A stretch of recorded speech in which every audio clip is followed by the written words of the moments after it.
आज की कहानी है बिन मांगे मोती मिले। एक बार एक ब्राह्मण और एक बनिया मदद मांगने राजा के पास जा रहे थे। रास्ते में उन्हें एक फकीर मिल गया।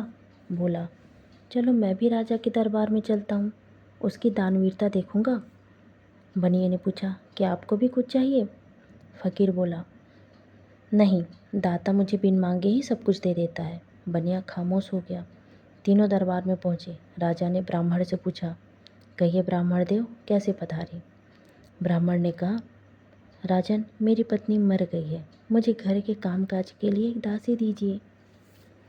राजा ने बहुत से धन के साथ एक सुंदर दासी दे दी। फिर बनिए से पूछा। वह बोला, महाराज, मेरा व्यापार डूब रहा है, कृपया कुछ धन दे दें। राजा ने उसे 1000 स्वर्ण मुद्राएं दे दी। फिर फकीर से पूछा, तुम्हें क्या चाहिए? फकीर बोला, कुछ नहीं, जिस चीज़ की ज़रूरत होगी ऊपर वाला स्वयं दे देगा।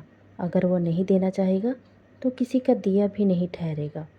ऐसा टका सा जवाब सुनकर राजा को बहुत गुस्सा आया, मगर वह बोला कुछ नहीं। उसने उन तीनों को विदा कर दिया। उनके जाने के बाद उसने एक सिपाही को बुलाकर कहा, इन तीनों में से जिसके पास कुछ नहीं हो उसका सिर काट कर लाओ। सैनिक चला गया। इधर बनिए ने फकीर से कहा, जरा ये थैली पकड़ो, मैं थक गया हूँ। तभी पीछे सैनिक आया और बनिए का सिर काट कर ले गया।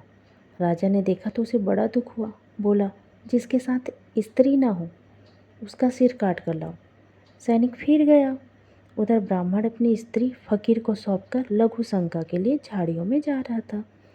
सैनिक ने उसका सिर काट कर राजा के पास ले गया।